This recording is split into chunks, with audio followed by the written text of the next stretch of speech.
Hey Leute, heute gibt es mal ein kurzes Video zur Montage und Hubständern, worauf ihr achten solltet und wie ihr sie aufbaut. Viel Spaß!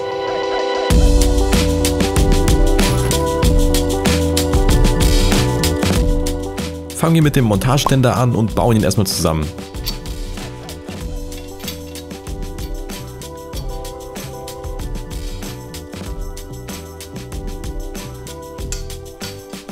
Mitgeliefert sind diese zwei Befestigungsadapter, womit ihr euer Moped aufbocken könnt. Der Montageständer hebt ein Rad an. Zusammen mit einem weiteren Ständer könnt ihr beide Räder gleichzeitig anheben. Zudem habt ihr keine bekannte Lastgrenze, daher könnt ihr eigentlich den Ständer für fast alle Maschinen nutzen. Die Reifengröße kann bis zu seiner eigenen Breite aufgenommen werden. 235 mm am Hinterrad, was nur Autos und extremen Harleys überschreiten, und sogar 270 mm am Vorderrad, da dort die Gabel aufliegt. Sie ist perfekt für Arbeiten an Kette, Reifen und Bremsen oder zur Entlastung beim Einwintern. Und nun der Hubständer. Dieser ist optimal für Offroad- und Supermoto-Maschinen.